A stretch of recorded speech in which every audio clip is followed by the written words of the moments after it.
성경 말씀 요한복음 3장입니다. 오늘은 요한복음 3장 4절 말씀에서 17절까지 말씀을 봉독하겠습니다. 요한복음 3장 4절입니다. 니고데모가 그분께 이르되 사람이 늙으면 어떻게 태어날 수 있나이까? 그가 자기 어머니 태에 두 번째 들어갔다가 태어날 수 있나이까 하매 예수님께서 대답하시되 진실로 진실로 내가 네게 이르노니 사람이 물에서 나고 성령에게서 나지 아니하면 하나님의 왕국에 들어갈 수 없느니라.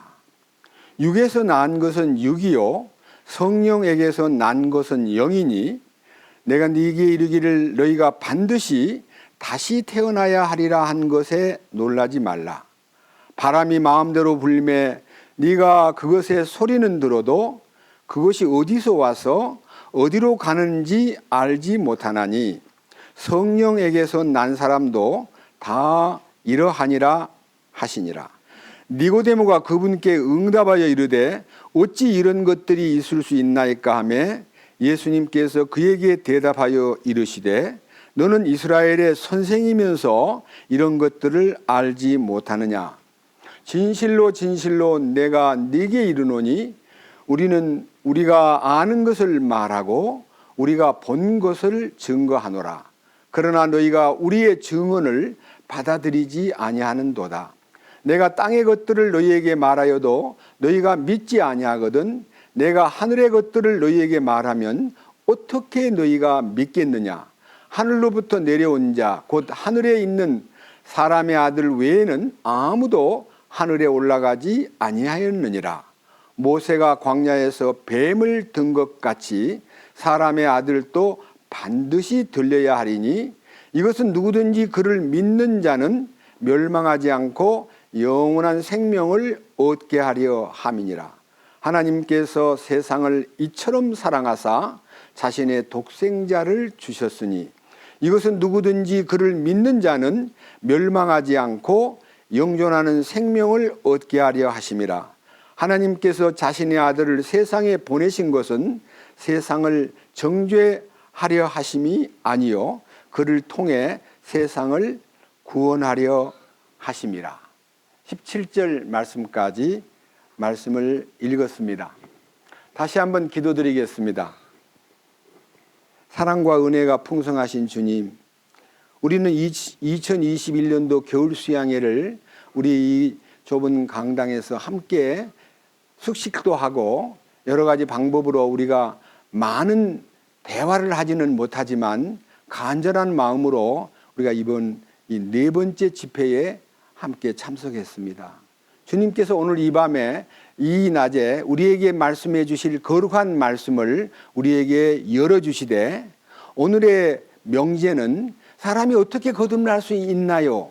사람이 어떻게 거듭나는 방법이 있나요? 하는 이 질문 앞에서 우리 주님이 주시는 해답을 우리가 명쾌하게 얻고 이 가운데 어느 누구도 거듭나지 못한 운명에 빠져서 하나님의 왕국에 들어갈 수도 물론 없지만 하나님의 왕국이 보이지 않는 캄캄한 속에서 살아가는 사람 없도록 인도해 주시옵소서. 이 미천한 자의 입을 통해서 주님의 거룩하신 뜻을 선포하려 할 때에 성령님께서 말씀 전하는 자나 말씀을 듣는 모든 분들이나 또 여러 곳곳에서 유튜브를 통해서 이 말씀을 접촉하는 분들에게 성령의 감동과 성령의 기름 부으심을 통해서 함께 이 축복을 공유하고 함께 이 축복을 누릴 수 있는 놀라운 역사를 주님께 간구합니다. 이렇게 우리가 함께 이 거룩한 말씀 안에 들어와서 주님 안에서 얻은 놀라운 거룩과 놀라운 완전함을 우리가 소유하게 됨으로써 이 세상을 사는 동안에 죄를 이기고 사탄의 유혹도 이기고 그리고 세상의 어떠한 환난이나 환경을 넉넉히 이길 수 있는 사람들로 주님 붙들어 주시옵소서. 우리 주 예수 그리스도의 이름으로 기도드렸습니다. 아멘. 오늘 이게 거듭날 수 있는 방법에 대해서 말씀을 드리기 전에 왜 거듭나지 않으면 안 되느냐? 왜 거듭나야 되느냐? 거듭나지 않으면 안 될 이유가 무엇이냐 하는 이 입장을요, 기도하다가 제가 특별히 이것을 다시 받았기 때문에 이거를 얼른 메모해가지고 인쇄를 부탁해서 배포해드렸습니다. 읽어보겠습니다. 먼저 로마서 3장으로 갑니다. 로마서 3장은 요한복음 다음에 사도행전, 그 다음에 로마서 3장 9절을 읽으면 인간의 상태와 인간이 처한 운명, 어디에 처해 있는가가 주소가 보이는 거예요. 인간의 위치가. 나는 어디 있는가? 모든 인간이 지금 어디에 있는가 하는 인간의 상태와 그 운명이 딱 정해져 있는데 3장 9절에 그러면 어떠하냐? 우리는 그들보다 나으냐? 결코 아니라. 우리는 앞에서 유대인들과 이방인들을 검증하여 그들이 다 죄 아래 있음을 입증하였느니라. 모든 인간은 죄 아래 있다는 것입니다. 여러분, 죄라는 것은요, 내 행동을 보고 나 죄 별로 안 지었어, 나는 거짓말도 안 해, 난 남은 속인 적도 없어, 이거 자기가 정직하다, 진실하다, 자기는 남한테 해코지하지 않는다, 남을 속여서 빼앗지도 않았다는 자기가 살아온 모습에서 죄와 거리가 있는 줄 알지만 모든 인간은 죄 아래 있다고 입증했다는 말은요, 하나님이 어떻게 죄 아래 있는가를 보여주시는데 10절 기록된 문서에 의하면 10절 기록된 바 의로운 자는 없나니 단 한 사람도 없으며, 이 말은 우리들끼리 비교해 가지고 의인도 있고 죄인도 있고 나쁜 놈도 있고 착한 사람도 있는데 하나님이 보실 때는 다 죄 아래 있는 의인이라고는 하나도 없는 사람이다 라고 말씀하셨습니다. 그러니까 죄 아래 있는 우리 인생을 하나님이 보셨기 때문에 모든 인간은 다 단 한 사람도 의로운 사람이 없다는 거예요. 여러분이 이 말을 동의해서 죄인이 되는 게 아니고 동의를 안 해도요, 하나님의 결정, 하나님의 선포입니다. 그 다음 보십시오. 11절 깨닫는 자도 없고 하나님을 찾는 자도 없고. 여러분, 우리가 말을 해도 깨달음이 없으면요, 성경 창세기를 딱 펴놓고 태초에 하나님이 천지를 창조하시니라. 땅이 혼돈하고 공허하며 흑암이 깊음 위에 있고 하나님의 신은 수면에 운행하시니라. 하나님이 가라사대 빛이 있으라 하시매 빛이 있었고 그 빛이 하나님 보시기에 좋았더라. 우주를 창조하신 하나님 얘기를 말하면요, 그래? 이러는 게 아니라 미쳤어? 하나님 어디 있어? 이렇게 해가지고 하나님의 말씀을 거짓말이라고 생각하고 하나님의 존재마저도 무시할 뿐만 아니라 창조주 하나님을 우습게 취급하는 사람들이 이 지구상의 대부분의 인간들입니다. 오늘 여기 오신 분들은 그런 분이 없겠지만요, 속으로도 이래요. 하나님이 진짜 세상을 만들었다는 거야? 여러분, 여러분들이 만약요, 원인과 결과를 놓고 볼 때요, 원인 없는 결과가 없어요. 무엇이든지 여기 있는 물건이 이리로 옮겨지려면요, 에너지가 가해져야 돼요. 가만히 있는데 훌 날아가가지고 이리로 갈 수 없어요. 이 채광문이 이쪽으로 옮겨지는 것도 에너지가 사용되고 이것이 에너지 법칙이에요. 여러분, 하늘의 우주 가운데 별들이 총총 박혀 있는데 가만히 있는 게 아니고 도는 별도 있고 가만히 박혀있는 북박이 별도 있고 떠도는 별도 있고 때로는 단체로 움직이는 북두칠성도 있고 삼태성도 있고 오리온 구좌도 있고 각종 별들이요, 이 우주 가운데서 운행을 하고 있는데 저는 그 운행하는 그 신비한 얘기를요, 시편 19편 아마 18살 때 외웠나 싶은데 제가 60년 전에 외운 성경인데요, 지금도 이게 너무너무 신기하기 때문에 잊어지질 않아요. 하늘이 하나님의 영광을 선포하고 궁창이 그 손으로 하신 일을 나타내는도다.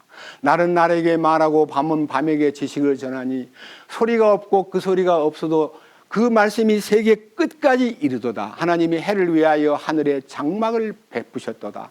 해는 그 방에서 나오는 신랑과 같고 그 길을 달리기 기뻐하는 장사와 같아서 하늘 이 끝에서 나와서 하늘 저 끝까지 운행하며 그 온기에 피하여 숨을 자가 없도다. 이 우주 속에 태양이요, 태양계를 몰고 우주를 운행하는 이 놀라운 얘기를 3000년 전에 다윗의 입을 의탁해서 우주에 운행하는 모습을 묘사했는데, 저는 그 성경을 읽으면서 너무너무 놀랐어요. 태양이 가만히 있는 줄 알았죠. 옛날 우리가 지동설을 믿지 않고 천동설을 믿을 때는요, 지구는 가만히 앉아 있고 태양이 지구를 도운다고 생각했던 시절이요, 오랜 시절이 지나갔습니다. 그런데 이제 나중에 태양이 도는 게 아니라 지구가 태양을 향해서 자전과 공전을 한다는 얘기를 하면서, 아주 과학적인 얘기입니다. 여러분, 이 지구가요, 1시간에 자전과 공전을 포함해서 10만 킬로를 달리고 있어요. 여러분, 길가의 자동차가요, 고속도로를 우리나라 지금 현재요, 보통 100km를 달려야 되고 조금 더 느슨한 곳에는 110km를 달려야 돼요. 근데 거기서 오래 달리다 보면 멀미도 나고요, 너무 빨리 달린 것 같아. 내가 뭐 나올라 그래. 좀 천천히 가면 안 돼? 쉬었다 가면 안 돼? 이게 우리가요, 적응이 안 되면 100km 이상 달려도요, 멀미가 나요. 10만 킬로를 달리는데 소리도 안 나지요? 멀미도 안 나지요? 물도 안 흔들리죠? 이게 뭐예요? 이게 하나님의 운영이에요. 하나님이 그렇게 설계했고, 그렇게 운행하고 있고, 우리 생각에는 막 빙빙 도니까 그냥 거물이 자빠지고 모든 것이 흔들릴 줄 알지만 다 끄떡을 안 하고 서 있습니다. 그것은 이 지구를 붙들고 있는 만유 인력이라고 하는 놀라운 하나님이 그 에너지의 법칙을 딱 세워가지고 이 지구를 붙들고 있습니다. 그래서요, 하나님의 말씀에 의해서 이 우주가 존재하고 있고 운행되고 있다는 겁니다. 그런데 안 믿어요. 여러분, 차에 운전수가 없이 차가 가더라면 믿어요, 안 믿어요? 나 방금 오는데 큰 택시 하나가 벤츠인지 운전수도 없이 가더라. 그러면 믿어요, 안 믿어요? 운전수 없이 간다 그러면 믿어요, 안 믿어요? 누가 믿어요? 미쳤나? 근데 이 우주에 얼마만큼 별의 숫자가 몇 개쯤 되냐면요, 이 은하계가 이 우주 가운데요, 1000억 개가 있어요. 그런데 그 은하계에, 한 은하계에 속한 별이 대부분 1000억 개 정도예요. 셀 수가 없어요. 그렇게 엄청난 우주의 운행을 하나님이 혼자 하고 계셔요. 얼마나 위대하신 분이에요. 그분이 우리에게 너 내가 누군지 알아? 하면서 우리를 과시하면서 혼내주는 게 아니라, 성경 앞으로 한 장 넘겨보세요. 로마서 1장 18절. 하나님의 진노가 불의 안에서 진리를 붙잡아두는 사람들의 모든 경건치 아니한 것과 불의를 대적하여 하늘로부터 계시되었나니, 하나님이 누구한테 형벌을 내리고 누구한테 진노하시냐 하면요, 자기가 불의 가운데 살고 있기 때문에 하나님의 진리를 무시하고 하나님의 그 진리를 대적하여서, 하나님 어디 있어? 하나님 있으면 나와보라 그래. 이렇게 헛소리를 하고 살아도 하나님이 당장 벌을 내리지 않고요, 보고만 계셔요. 보세요. 19절. 이는 하나님을 알만한 것이 그들 속에 분명히 드러나 있기 때문이라. 하나님께서 그것을 그들에게 보이셨느니라. 하나님은 눈에 안 보여요. 우리 하나님 바로 보면 죽어요. 그런데 그 하나님이 이 우주 가운데 당신을 증거하는 무수한 증거물들을 우주에다 깔아놓았는데도 사람들이요, 전혀 그 하나님이 했다는 건 못 믿어요. 자, 여러분, 이 실내에서 간단하게 얘기합시다. 이 좋은 보드, 글 쓰는 펜슬인데요, 여기 잉크가 들어있는 것도 아니에요. 어떻든 간에 이걸 만들어가지고 여기다가 이렇게 쓰면요, 써져요. 제가 이거를 갖다가, 여러분, 이게요, 하늘에서 떨어졌어요. 그러면 미쳤어. 메이커가 있을 거야. 어디서 만들었지? 메이커가 어디지? 하고 메이커를 찾아보면 이 만든 회사가 있어요. 이게 만든 사람이 있어요. 설계한 사람이. 이 안에 저 의자도, 여기 있는 이 스탠스도, 여기 있는 탁자도, 여기 있는 작은 테이블도, 여기 있는 요 책 하나도, 여기 있는 요 컵 하나도 만든 이가 있어요, 없어요? 제가 이 컵을 들고 와서 이거 하늘에서 떨어졌어요, 그러면 믿어요, 안 믿어요? 우리가 보고 있고 쓰고 있는 물건들은 다 만든 이가 있다고 해놓고요, 바깥에 딱 나가자마자 이 나무는 누가 만들었지요? 그러면 만들기는 저절로 나온 거지. 저 별은 누가 만들었지요? 그 별은 그냥 생긴 거지. 생겼대요, 그냥. 그러니까요, 원인 없는 결과가 없는데 무조건 우리들은 내가 이해가 안 되면요, 그것을 어떤 창조주가 계시는가에 대한 의문을 품고 누가 만들었을까라고 찾으려고 하지 않고요, 무조건 그냥 탁 무식하게요, 큰 소리 치면서 무시해버려요. 인생이 이렇게 어리석고 무지해요. 자, 여기 보십시오. 하나님께서 19절에 이는 하나님을 알만한 것이 그들 속에 분명히 드러나 있기 때문이라. 하나님께서 그것을 그들에게 보이셨느니라.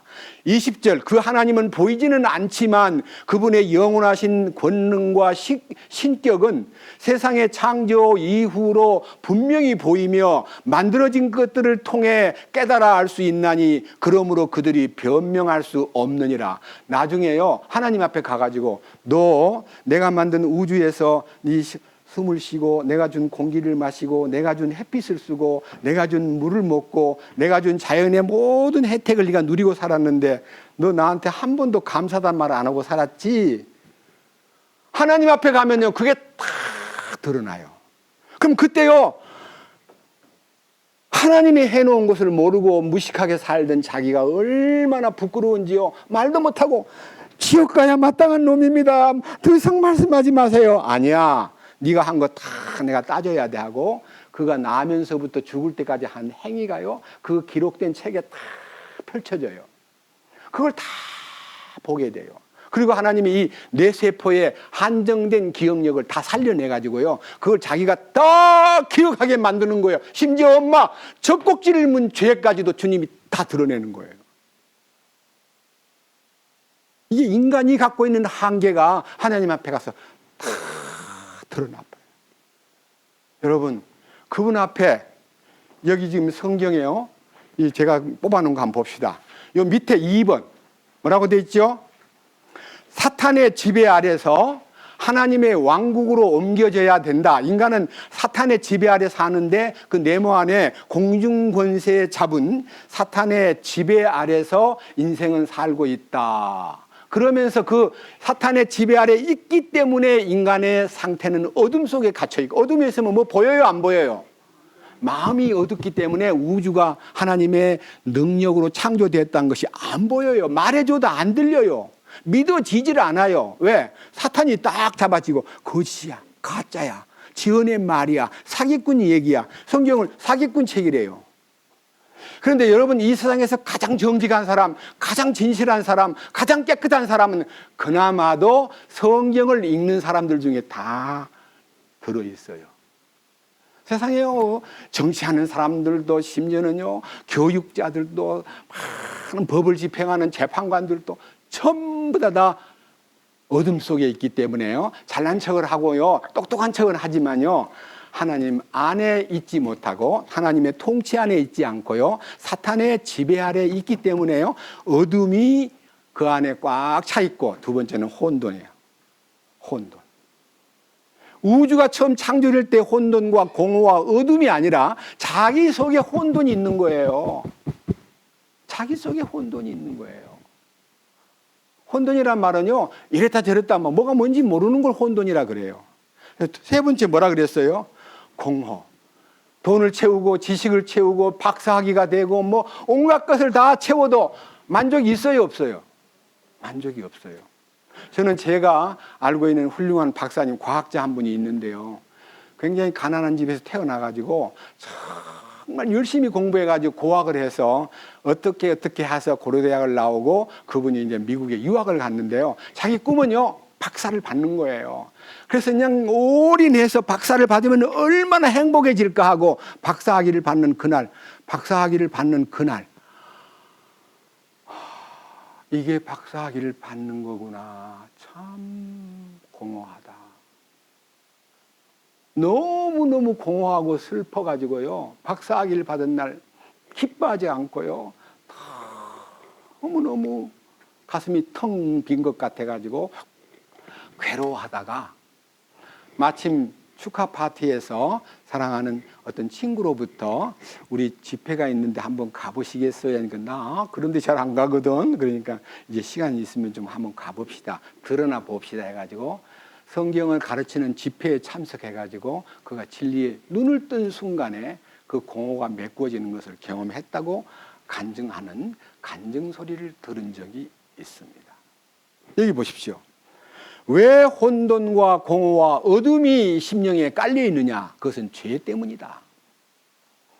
죄라는 것은 성경에요. 하나님의 성경 속에 하나님이 우리 인생의 죄에 대하여, 의에 대하여, 심판에 대하여 세상을 책망하시리라. 죄에 대하여라 하면 그들이 나를 믿지 아니하며, 죄 중에 가장 큰 죄가요, 하나님을 믿지 않기 때문에 파생된 모든 행동들은 전부 다 심판받아야 마땅한, 형벌받아야 마땅한 죄입니다. 제일 큰 죄가 믿지 않는 죄입니다.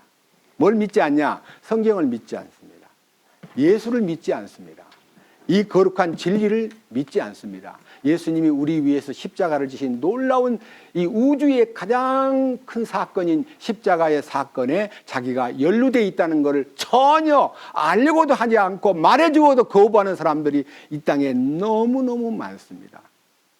여기에 그러한 죄 때문에 인간끼리 사는데요, 미움이 가득 차고요, 그 다음에 그 인간들은 절망 속에서 허우적거리고요, 결국은 그들은 죽어야 되고, 생로병사에 의해서 우리가 태어나가지고 그냥 영원히 사는 게 아니라요, 죽는데 어떻게 생각하냐면요, 죽어서 무덤에 들어가면 끝이라고 생각하는 사람들이 대부분이에요. No. 히브리서 9장 27절에 한번 죽는 것은 사람에게 정해진 것이요, 그 후에는 심판이 있으리라. 네 심판 받아봤어? 어떻게 그걸 알아? 그렇습니다. 심판을 받아봐야 심판이 있는가 없는가를 아는 게 아니고요, 십자가가 왜 필요했냐? 인간을 심판받지 않게 하려고, 이 땅에서 죄를 청산하게 만들려고 예수님이 죽으신 것이 내 마음에 믿어지면요, 나는 이제 심판을 받지 않는 사람이 되었구나 하고, 요한복음 5장 24절에 진실로 진실로 내가 너희에게 이르노니 내 말을 듣고 또 나 보내신 이를 믿는 자는 영원한 생명을 얻었고 심판을 받지 아니하나니 사망에서 생명으로 옮겼느니라는 이 놀라운 말씀을 받아들인 사람은 심판에 대해서 두려움이 없습니다. 그런데요, 사람이 죽을 때요, 자기만 아는, 자기를 데리러 오는 천사를 보게 돼요. 하나는 하나님 앞에서 보낸 천사가 그를 모시고 천국으로 안내하는 것이 보이고요, 하나는 사탄의, 소위 말하는 사탄의 사자가 나타나가지고 그를 끌고 지옥으로 데리고 가는데, 그 사람이 지옥으로 들어가는 것에 대한, 미래에 영원히 멸망받을 지옥으로 가는 자기를 그때서 알게 돼요. 몸은 흙 속에다가 묻어놓고 갔지만 그의 영과 혼이 하나님 앞에 심판을 받는데, 예수 믿지 않는 사람은 영이 죽어 있어요. 그러니까 혼만 가요, 혼. 네? 혼. 혼이란 말은 자기를 지배했던 자, 자기를 지배했던 자기 속에 있는 내적 사람. 껍데기는 인간이요. 이 인간이란 것은 흙으로 만들어졌기 때문에 이건 껍데기 그릇에 불과해요. 이 속에 영과 혼을 담고 있는데, 영은 하나님과 관계가 끊어져 있으면 죽어 있는 거예요. 불이 꺼져 있듯이.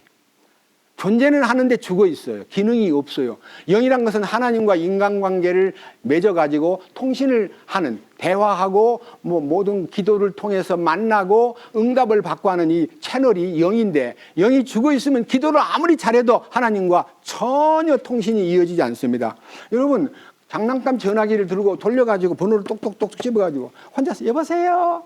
엄마, 나야. 혼자서 엄마 나야 그러는데 걔야 보고 엄마 목소리가 들리니? 이게 아니요, 장난이에요.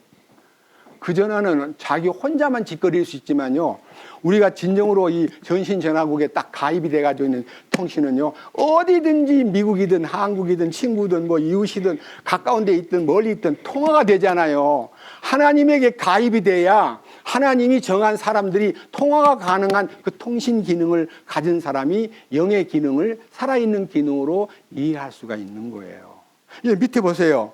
자, 그 다음에 죽음 다음에 심판을 받고, 심판받은 다음에 정죄를 당하고, 그 사람은 지옥으로 떨어지는데 영원한 멸망으로 들어가는 거예요. 그것이 옛사람, 하나님을 모르고 그 아담 안에서 이제 타고난 그대로를 지니고 사는 사람의 운명의 코스예요.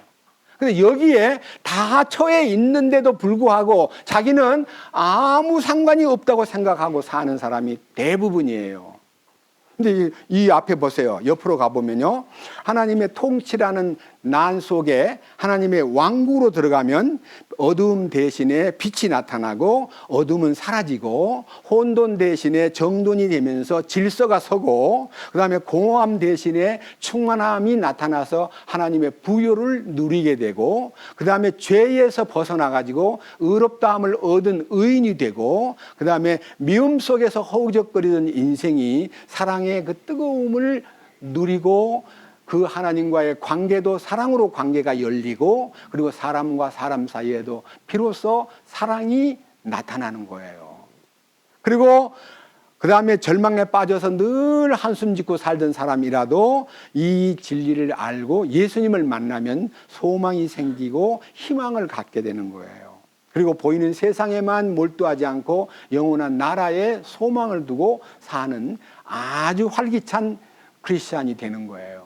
그 다음 마지막에 죽음에서 이제 생명으로 옮겨지고 심판받을 죄를 이 땅에서 사면을 받아가지고 속죄를 경험하게 되고 그분이 정죄하지 않는 것은 의롭다함을 얻었고 은혜를 받아서 그는 이제 천국을 가기 전에 천국이 마음에 오는 거예요.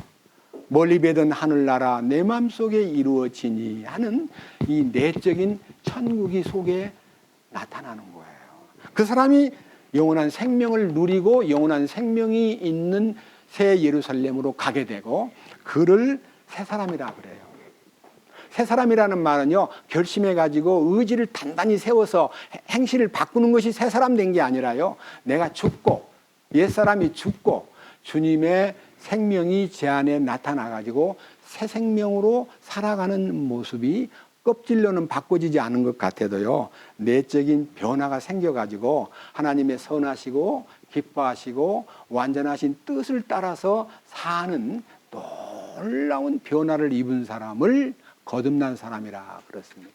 오늘 제목이 어떻게 거듭날 수 있는가는 거듭나는 방법에 대해서 여러분 앞에 선포하겠습니다. 저는요, 이 성경을 놓고 기도하면서 이 집회를 위해서 매우 열심히 정의는 저의 집 아내가 저를 지켜보고 어떻게 하고 있는가를 알 거예요.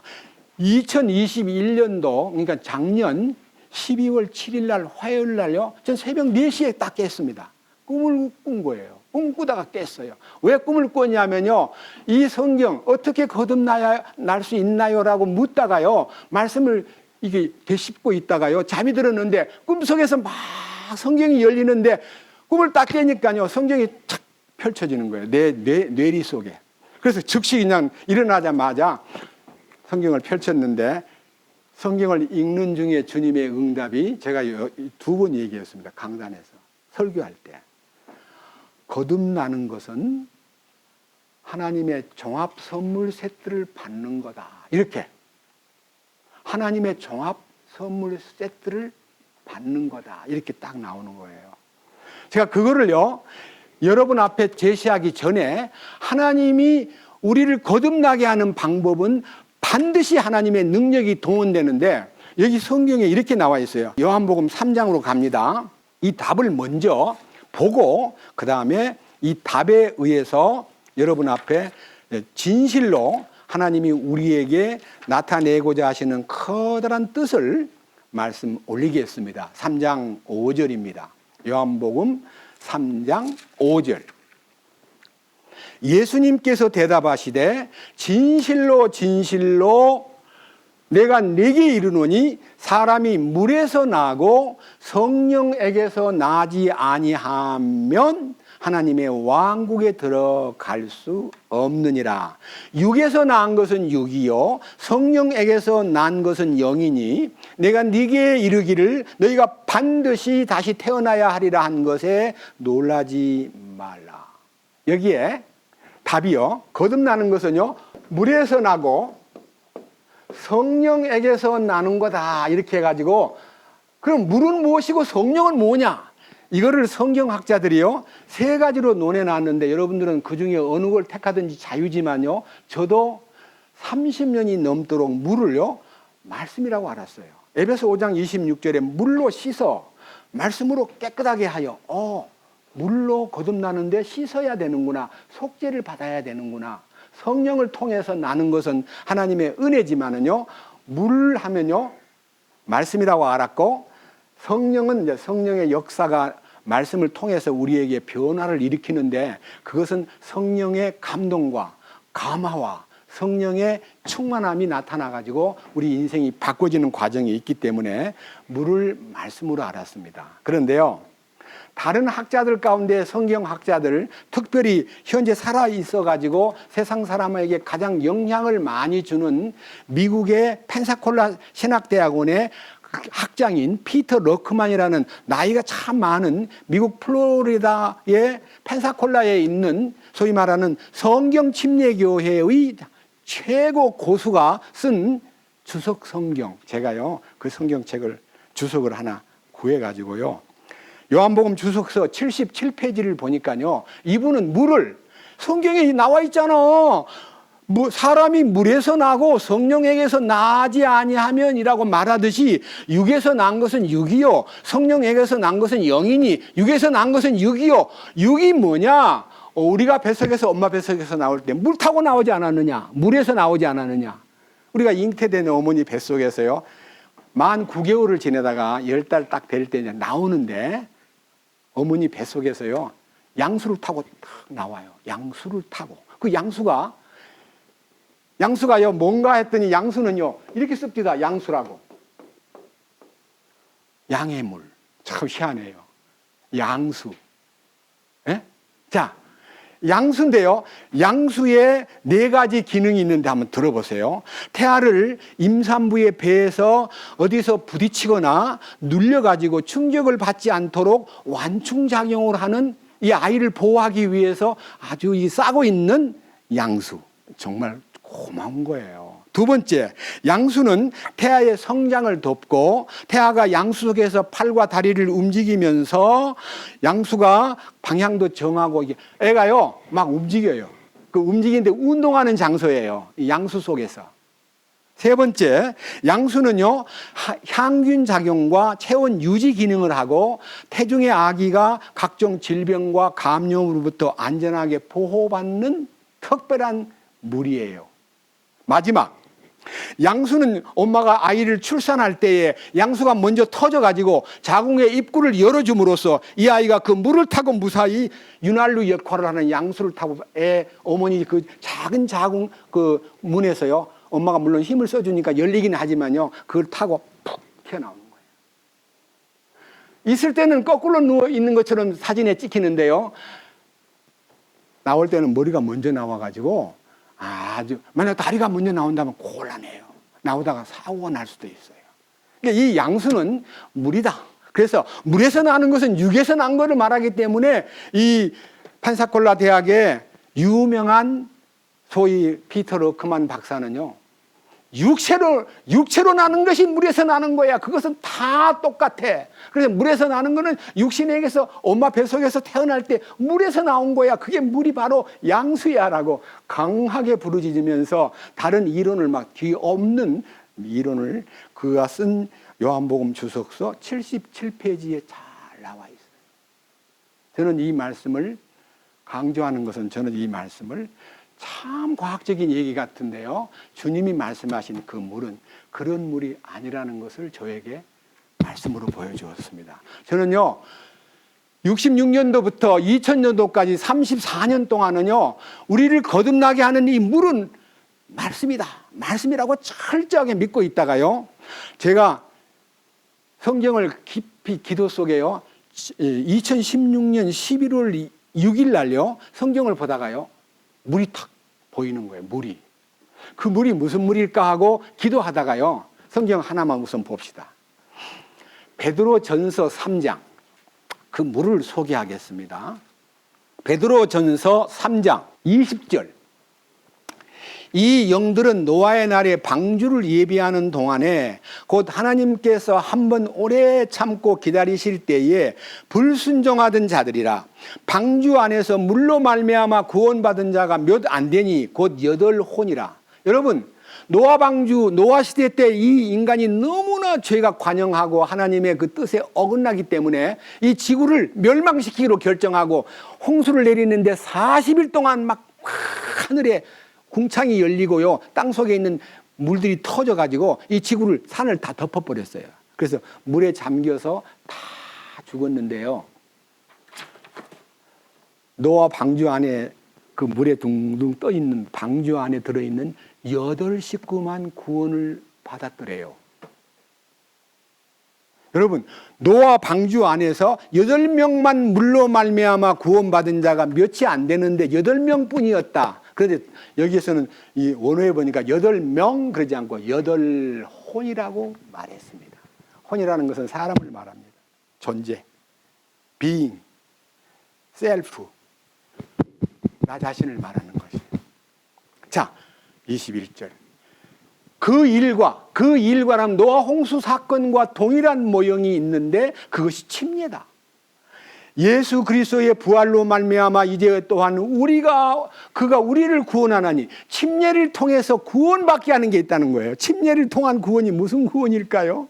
여러분들은요, 침례를 받아가지고 그 구원을 받는 게 아니라 그 구원의 은혜가 내게 믿어져가지고 내 속에 이루어지기 때문에 저 침례 받게 해주세요. 저 물이 있네요. 침례 주세요. 그래서 사도 빌립이라는 집사가요, 구스네시하고 성경 얘기하다가 길 가다가 물 있는 곳에 이르러 그 구스네시가 말아요. 가로되 저기 물이 있습니다. 저 침례 받게 해주세요. 침례를 받음으로써 구원을 받는 게 아니라요, 침례를 받기 전에 마음에 믿어짐으로써 침례를 받게 해달라고 부탁하는 거예요. 저는요, 이 침례의 비밀을 여러분들이, 제가요 아까 얘기했던 2016년 그 제 마음속에서야, 이 말씀이 물이구나. 보세요. 다시 보세요. 21절.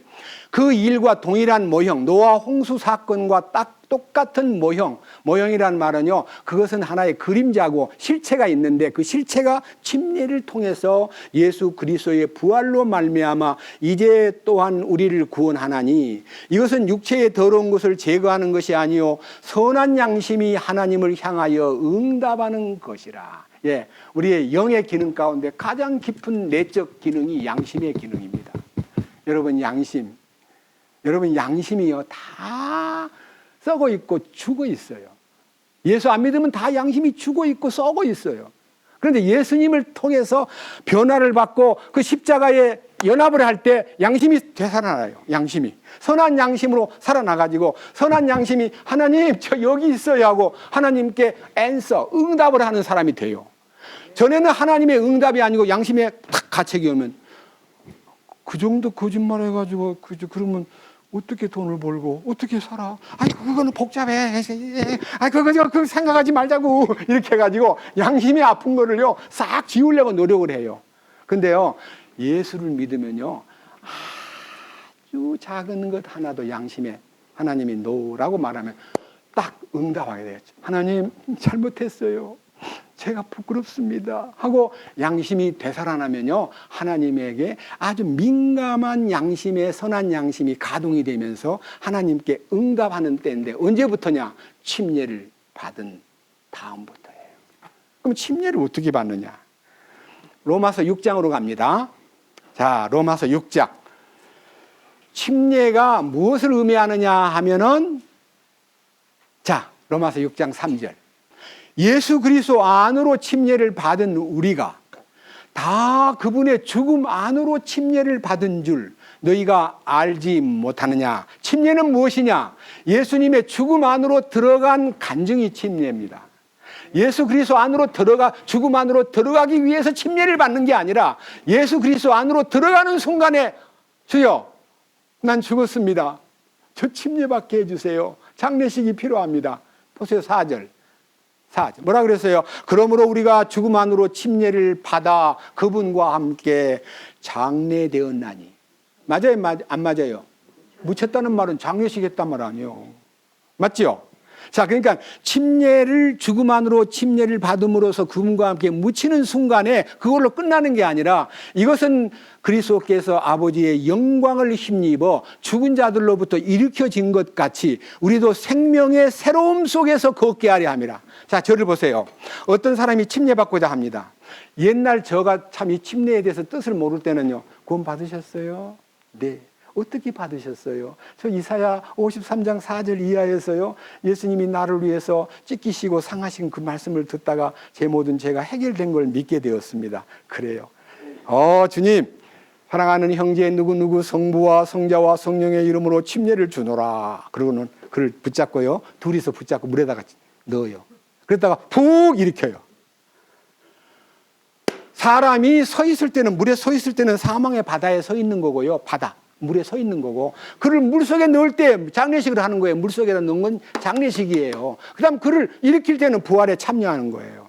이 의식이요, 주님이 정하신 성만찬과 만찬에 대한 의미와 침례를 받는 의미가 너무 놀라운 신앙의 간증이에요. 침례를 받음으로써 해결되는 게 아니라 침례를 받기를 원할 때 어떻게 원하시나요? 죽었나요? 묻히기를 원하시나요? 함께 부활에 동참하기를 원하시나요? 이게 이제 침례를 통해서 방금 얘기한 대로 노아 홍수에서 다 물에 쓸어 멸망하고 있을 때요, 방주 안에서 유유히 자기가 존재했다는 8 식구의 얘기가 침례를 받은 것과 똑같다 이거예요.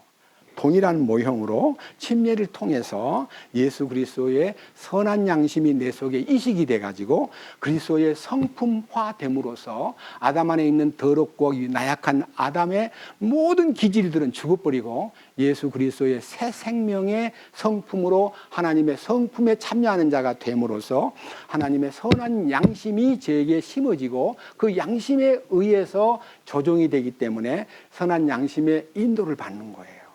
그것이 거듭난 거예요. 그래서 물로 침례를 받는다는 것은요, 침례를 받아서 거듭난다는 말이 아니라 침례가 주님의 죽음에 연합했다는 것에 대한 눈을 뜨고 그 말씀이 내 마음에 믿어질 때에 나도 죽었습니다. 여기 보세요. 나도 죽었습니다는 말이요, 6절이에요. 6절. 로마서 6장 6절, 우리가 이것을 알아야 돼요. 어떻게? 우리의 옛사람이 그분과 함께 십자가에 못 박힌 것은 죄의 몸을 멸하여 아담 안에 있는 나의 옛사람이 멸하고 이제부터는 우리가 죄를 따르지 않고 섬기지 아니하게 되고 7절에 내가 그분 안에서 죽었다는 사실을 믿으면 뭐가 돼요? 죄에서 해방받는 거예요. 죄에서 해방받는 게 뭐예요? 죄와 상관없는 사람이 된다는 겁니다. 놀라운 기적이에요.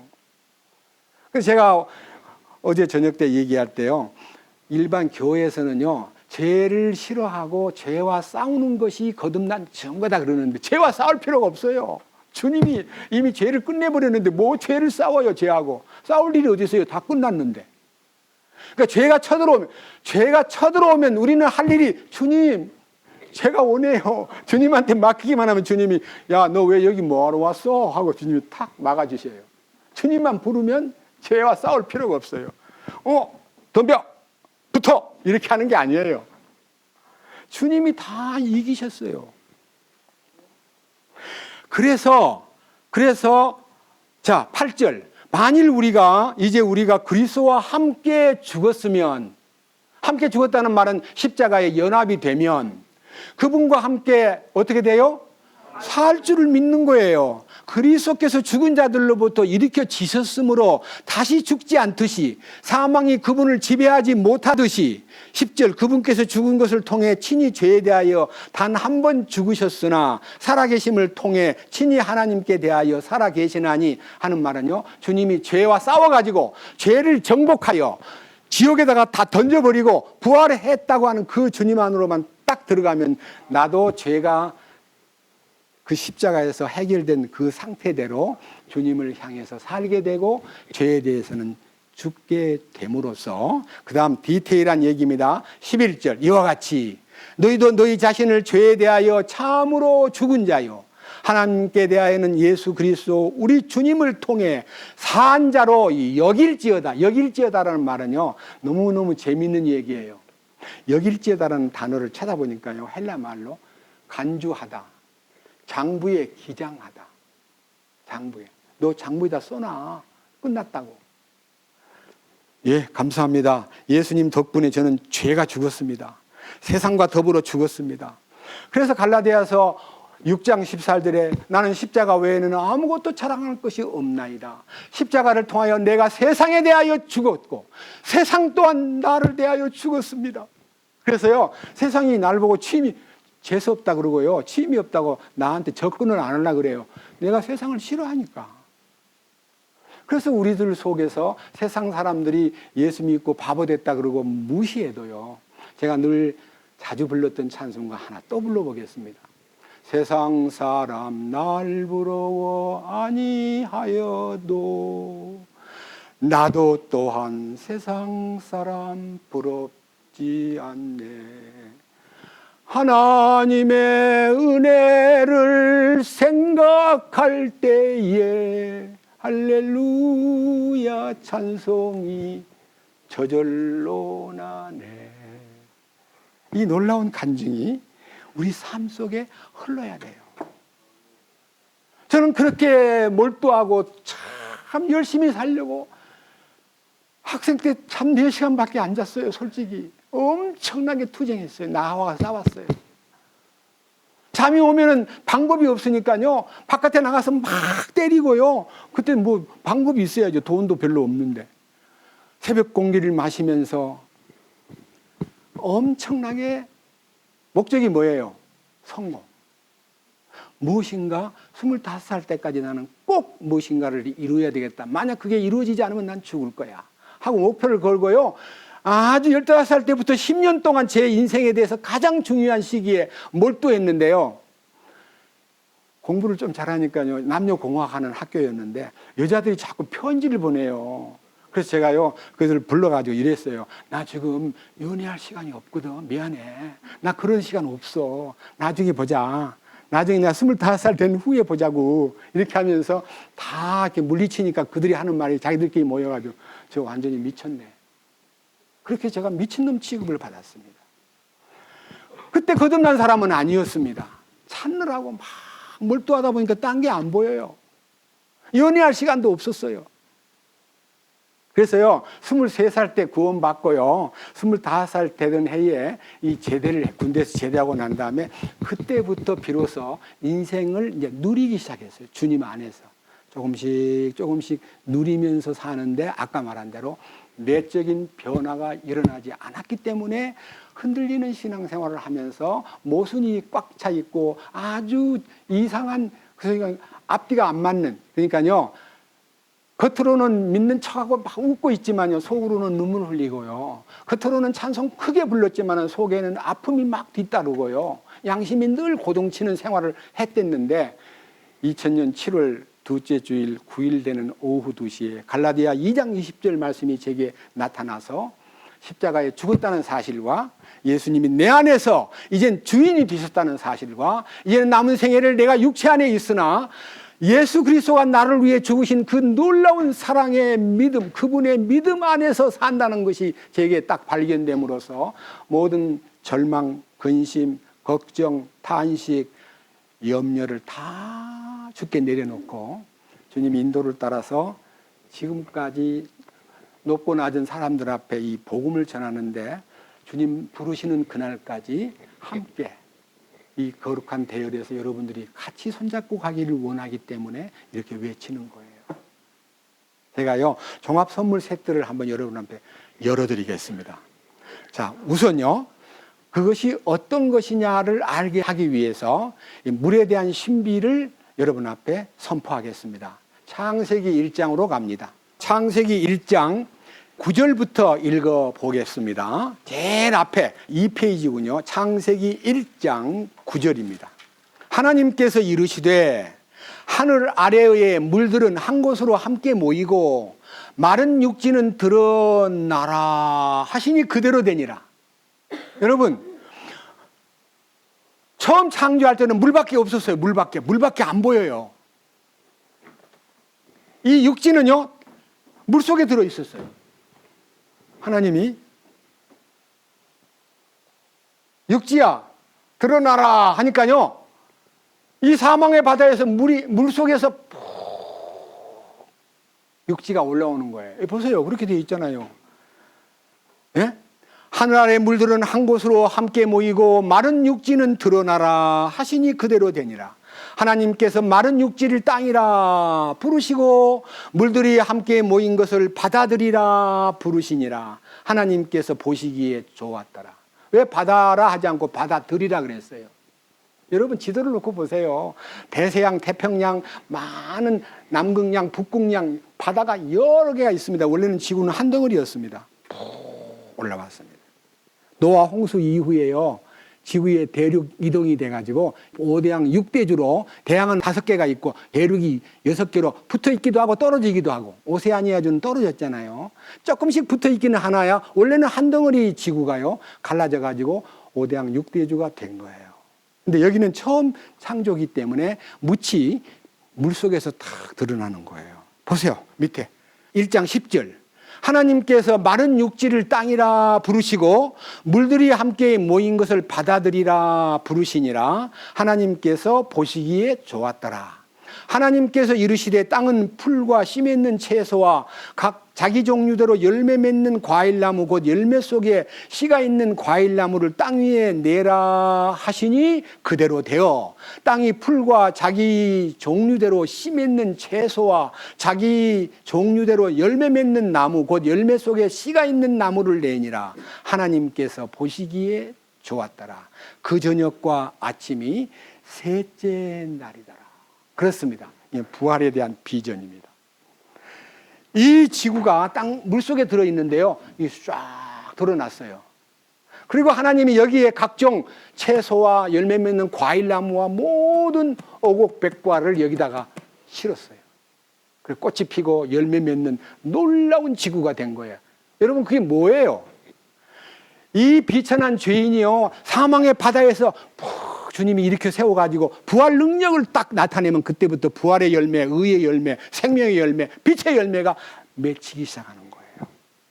창세기 셋째 날, 부활의 날 비전을, 땅이 바다와 어떤 관계가 있고 물속에서 지구가 드러날 때에 어떤 이적이 있었고 그 기적이 있은 이후에 지구가 얼마나 풍성한 열매를 맺는 땅이 되었던고, 이걸 생각하면요, 우리가 구원을 받고 사망의 바다에서 나오면, 물에서 나오면 성령의 열매를 맺고 의의 열매를 맺고 거룩한 열매를 맺고 빛의 열매를 맺고 예수 그리스도의 생명의 열매를 맺는 나무들이 되고 풀이 되는 거예요.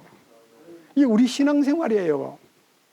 근데 제가요, 여기에서 아까 제가 처음에 말씀드릴 때 지난달 12월 7일날 화요일날 새벽 4시 반에 꿈속에서 깨어나가지고요, 거듭나는 것은 종합선물 세트다는 말을 듣고요, 말씀이 열리기 때문에 놓고 그냥 아침 10시 될 때까지요, 그냥 성경에 집중하고 막 너무 좋아가지고 주님 고마워요, 정말 알았습니다, 너무너무 감사하네요 하고 이거 감사를 드리면서 종목별로 해야 되는데 8가지가 딱 발견되었어요. 8가지. 그게 부활 숫자잖아요. 8가지.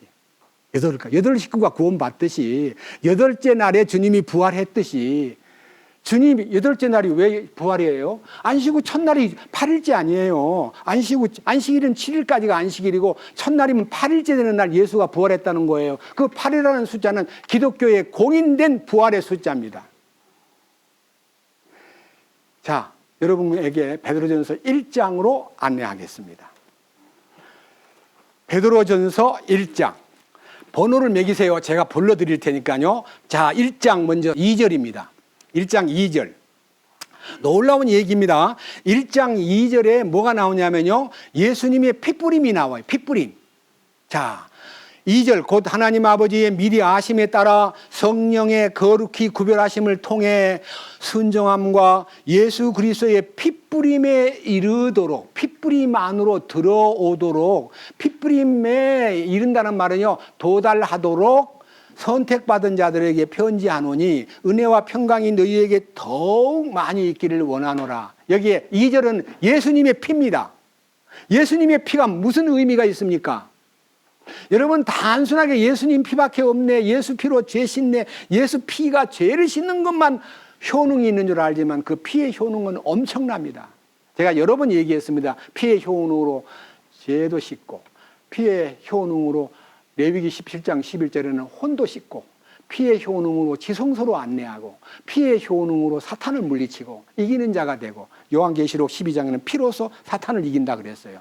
피의 능력으로 거룩하게 되고, 이 피의 효능이 엄청난데, 우선은요 피라는 것이 대전제가 되고, 이제 1장 2절에 피가 나타납니다.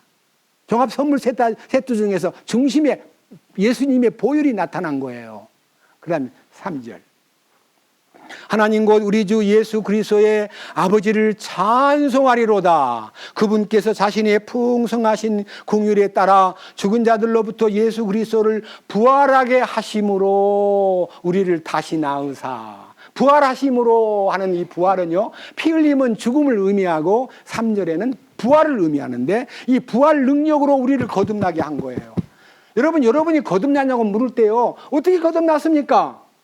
잘 모르겠어요. 그래서 여러분들이요, 어떤 방법을 머리에다가 헤아리려고 거듭날 때 어떻게 거듭날까 그러는데, 돌아가 봅시다. 어떻게 죄를 씻었습니까? 예수님의 피 때문에 제 죄를 완전히 씻었습니다. 염소와 송아지의 피로 아니하고 오직 자기 피로 영원한 속죄를 이루사 피 흘림이 없은즉 사함이 없느니라. 그 피값으로 죄사함 받은 것을, 죄사함 어떻게 받았습니까? 그러니까 뭐라고 대답을 해요? 예수님의 피로 받았습니다. 그러잖아요. 맞죠? 어떻게 거듭났습니까? 예수님 부활하셨습니다. 그게 방법이에요. 예수님 부활이 열쇠예요. 찬송하리로다 우리 주 예수 그리스도의 그 많으신 긍휼대로 죽은 자들로부터 예수 그리스도를 부활하게 하심으로 우리를 다시 낳으사, born again, 다시 낳으사 산 소망에 이르게 하셨습니다. 다시 낳았어요. 우리를 다시 낳게 만드는 방법은 예수님의 부활뿐이에요. 그런데요, 부활을 그냥 지식으로 받아들이면 거듭나지 못해요. 부활의 조건은 죽어야 부활이 와요. 예수가 죽었다가 사셨듯이 나도 그분의 죽음 안으로 들어가야 부활이 내게 나타나는 거예요. 그 부활이 나타날 때 거듭난 걸 알게 되는 거예요. 그러니까 어떻게 거듭나나요? 물으면요, 뭐라고 얘기해야 되겠어요? 그냥 아무 말도 말고 예수님 부활하셨는데 그 부활이 나의 부활이 되었습니다. 예수 죽음 나의 죽음, 예수 부활 나의 부활. 아멘. 고로 나는 거듭났습니다. 너무 놀랍잖아요. 그래서 제가요, 이 성경을 놓고 종합 선물 세트다 그래서 한참 읽으면서, 주님 너무 고맙네요. 와, 놀랍습니다. 야, 이게 뭡니까 하고 성경을 쫙 읽다 보니까요, 첫째는 예수님의 피, 두 번째는 예수님의 부활, 그 다음 8절, 1장 8절입니다. 1장 8절 잘 들어보세요. 너희가 그분을 보지 못하였으나 사랑하는도다. 지금도 너희가 그분을 보지 못하나 믿으며 이루 말할 수 없고 영광이 가득한 기쁨으로 기뻐하나니. 자, 예수를 보여달라는 사람이 많아요. 예수님이 뭐 살아계신다, 예수님 하나님이 살아계신다면 좀 보여주면 믿겠다 그러는데, 안 봐도 믿어지는 게 나타날 때, 안 봐도 믿어지는 때가 언제냐면요, 8절의 기적 때문에 안 봐도 믿어지는 거예요. 예수를 너희가 보지 못하였으나 사랑하고 말할 수 없는 기쁨과 영광 속에서 그를 향해서 아, 주님 감사합니다, 확신이 있습니다 라고 하는 말은 9절, 이는이 뭐예요? 왜? 그 말이에요. 왜? 8절, 특히 그분을 보지 못하였으나 사랑하고 믿고 말할 수 없는 기쁨으로 기뻐하는 이유가 무엇이냐? 이는 너희가 믿음의 결말 곧 너희 혼의 구원을 받았기 때문이라. 세 번째 항목, 피의 효능, 부활의 능력, 혼의 구원. 종합 세트입니다. 이제 세 개가 벌써 나타났습니다. 종합 세트. 자, 10절. 이 혼의 구원이 무엇이냐 하면은, 너희에게 임할 은혜에 대하여 대언한 대언자들이 부지런히 조사하고 탐구하되 자기들 안에 계신 그리스도의 영께서 그리스도의 고난과 그 뒤에 있을 영광을 미리 증언해 주실 때에 그 영께서 그 사건, 죽음과 부활의 사건이 어느 때 무엇을 표적으로 보여주셨는지 탐구해야 된다.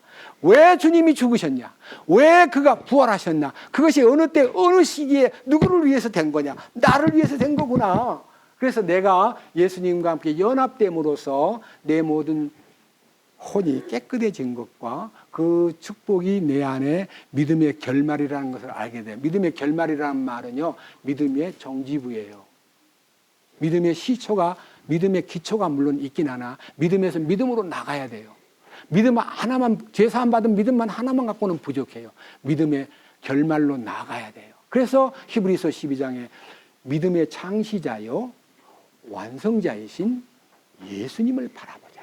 그러니까 믿음의 창시는 속죄받은 거고요. 믿음의 완성은 혼의 구원이에요.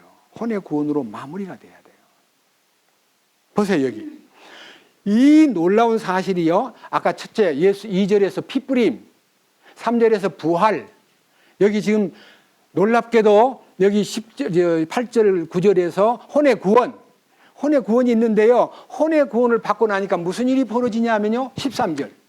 깜짝 놀랐습니다. 13절.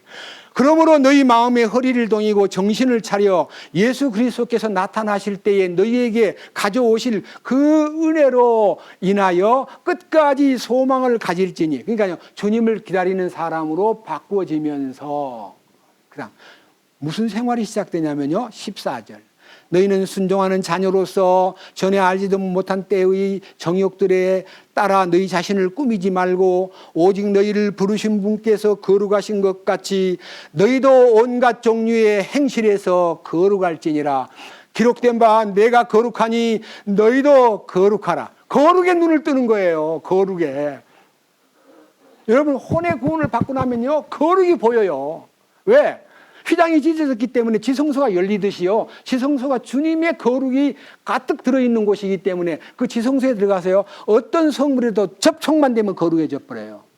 노력 안 해도 돼요. 거룩해지려고 애써서 거룩해지는 게 아니라 그 거룩하는 지성소 안에 있는 어떤 물건이든지 접촉만 하면은 거룩해져 버려요. 거룩해졌어요.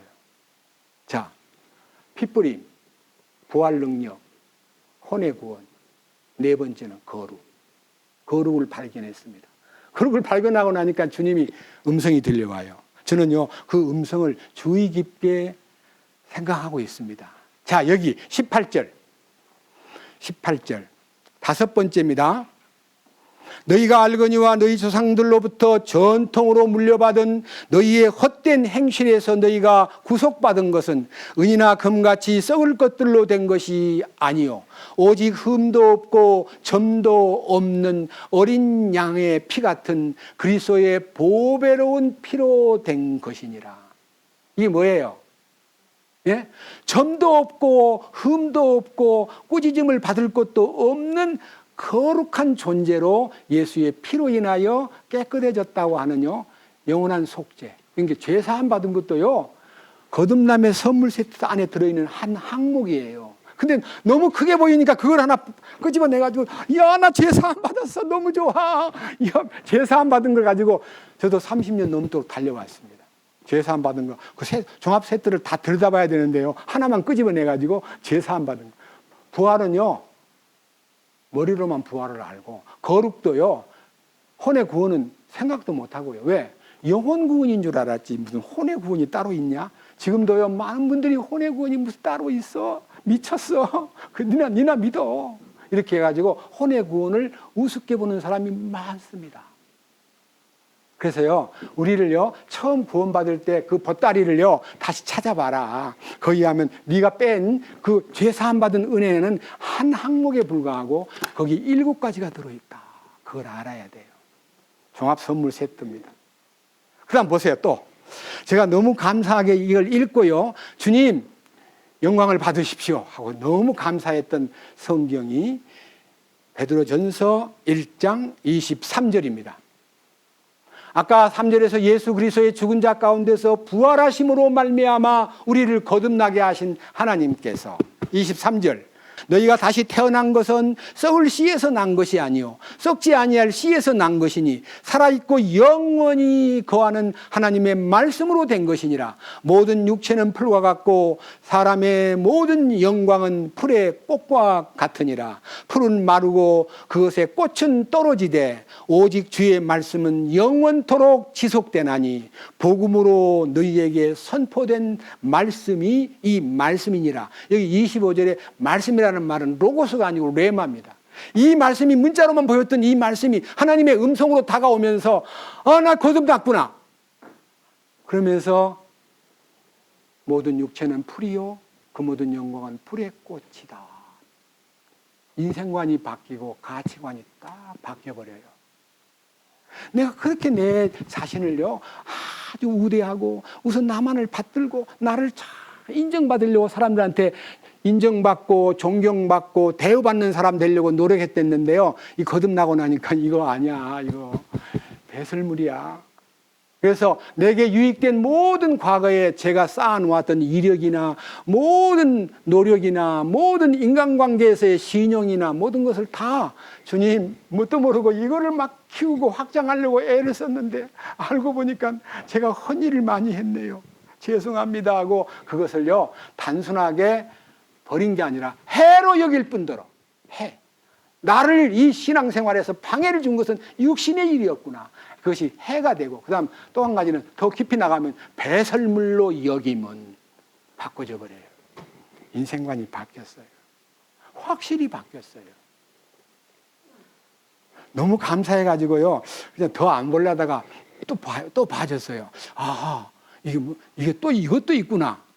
자 2장 5절 5절입니다. 너희도 살아있는 돌들로서 영적 집으로 건축되고 예수 그리스도를 통해 하나님께서 받으실 만한 영적 희생물을 드리는 거룩한 제사장이 되었도다. 영적인 집으로 건축된다는 말은요 하나님의 성전이 된 거예요.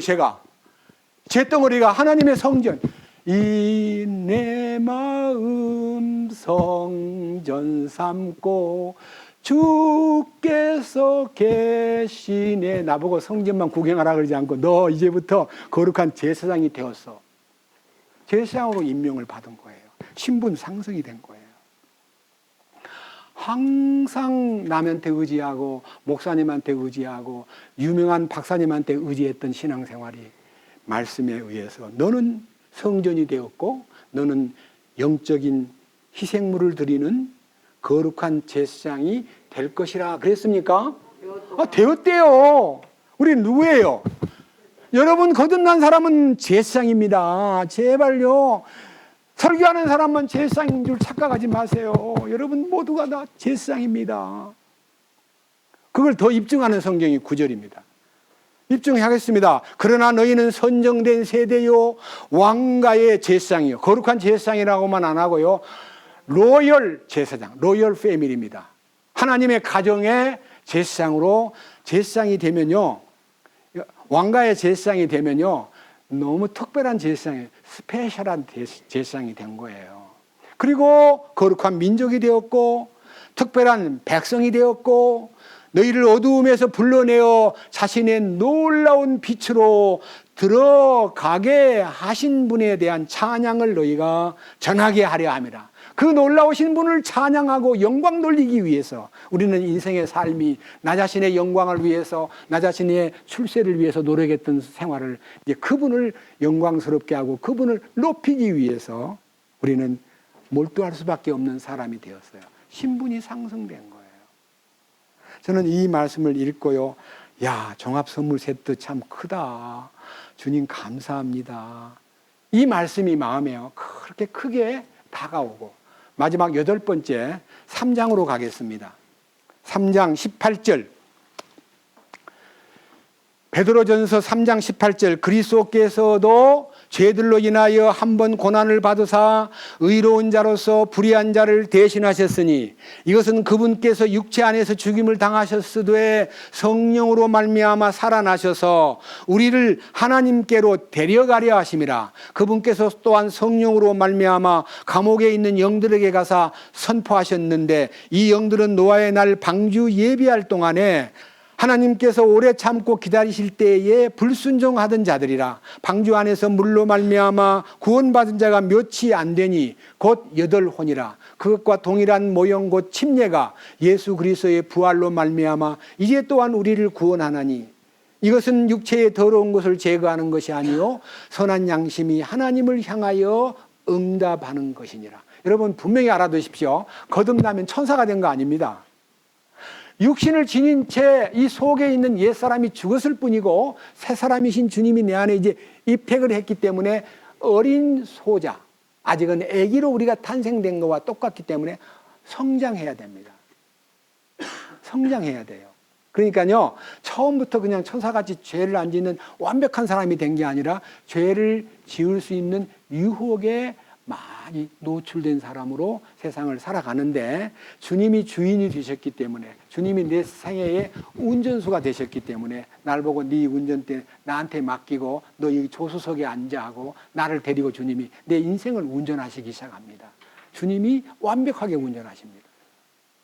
그래서 우리 주님이 나의 인생을 운전하시면서 사고 안 나게 해주실 거고요. 안전하게 운행하게 되는데 여기 선한 양심이 하나님을 향하여 응답하면서 간다 그랬습니다.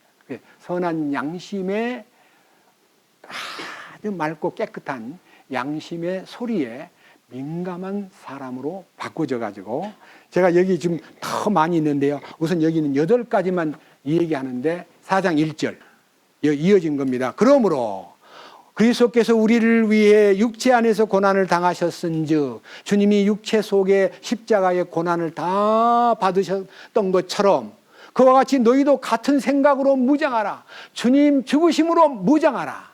주님 죽으심으로 무장하고 육체 안에서 고난을 당한 자는 십자가의 죽음에 연합한 자는 뭐가 끝나요?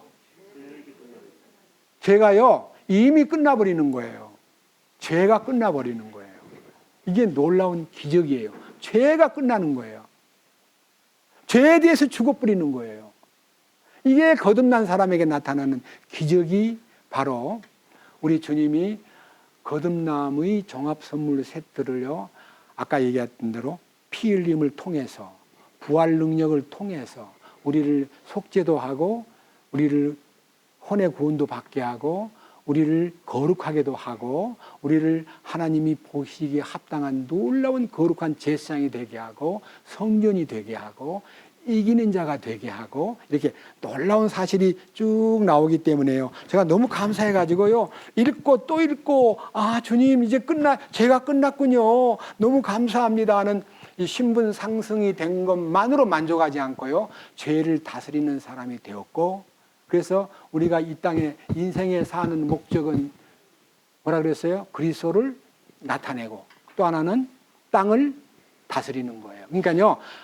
통치는 나중에 천년왕국의 통치자가 되는 건 맞는데요. 이 세상에서 세상을 다스리는 힘이 공급이 됨으로써 죄를 다스리고요. 유혹을 다스리고요. 문제가 나타날 때 그걸 다스릴 수 있는 힘을 주님이 공급해 주신다는 것을 잊지 마시고 우리 용감하게 우리 주님이 주시는 그 거룩한 속에서 서로를 격려하고 배려하고 우리가 이렇게 집회를 하면서 여러분 아셔야 돼요. 이 수양회를 통해서 우리 주변에 우리를 보는 누구든지 우리가 밑에 가게를 가더라도 우리가 어떤 식당에 음식을 먹으러 가더라도 저들이 어디서 온 사람들이야? 가만히 있는데도요. 우리 속에서 향기가 풀풀 나는 사람이 돼야 돼요. 주님의 향기가. 네. 나 혼자만 만족하고 나는 천국 간다. 나는 제사장이 되었다. 나는 왕가의 제사장이다. 나는 특별한 백성이다. 이렇게 해가지고 자부심만 키우지 말고요. 그들을 어떻게 하면 주께로 인도할까에 대한 항상 책임을 느끼는 그리스도의 대사로서 처세하고 거룩한 그리스도의 향기를 토하는 그런 사람들로 살기를 갈망하고 그 일을 위해서 기도하고 그 일을 위해서 더 많은 말씀을 먹고, 그리고 더 주님께 영광 돌리기 위해서 주님 주시는 삶을 이렇게 살라 그랬어요. 자, 밑에 보세요. 4장 9절. 불평 없이 서로 대접하라. 그러니까요, 접대하는 사람이 되고 남을 돕는 사람이 되고 주는 자가 되라. 각 사람이 선물을 받은 대로 하나님의 여러 가지 은혜를 맡은 선한 청지기로서 그 선물을 써서 섬기라. 그러니까 서로 섬길 때요, 주님 주신 걸로 섬기라는 거예요. 내 걸로 섬기려고 그러면 너무 째째하게 섬겨져요. 주님 주신 거를 몽땅 받아가지고요, 더 많이 주고자 하는 마음을 가졌을 때 주님이 기뻐해요. 은혜를 맡은 청지기로 삽시다. 이것이 우리의 과제입니다. 기도하겠습니다. 주님, 오늘은 어떻게 거듭날 수 있는가에 대한 명제를 놓고 우리는 창세기 1장에서 주님이 말씀하심으로써 땅의 존재가 바다에서 솟구쳐 올라왔듯이 이 사망의 바다에 묻혀있던 우리가 주님의 부활 능력으로 다시 태어나게 되었고, 그 말씀에 의해서 우리는 물에서 솟구쳤고, 그 능력이 단순하게 육지로만 존재하지 않고 꽃이 피고 야채가 열리고 과일이 열리고 많은 산천초목들이 푸르게 붉게 아름답게 대지를 덮었습니다. 우리는 주님의 부활 능력과 그 놀라우신 부활 생명을 이 땅에 향기로 나타내고 열매로 나타내고, 그 삶 속에 의의 열매, 거룩한 열매, 빛의 열매, 성령의 열매를 주렁주렁 맺혀서 하나님의 기쁨이 되고, 그 열매를 세상 사람들이 따먹을 수 있도록 우리를 이끄시옵소서. 우리를 구원해 주시고 거듭나게 하시고 이 놀라운 은혜를 베푸신 우리 주 예수 그리스도의 이름으로 기도드렸습니다. 아멘.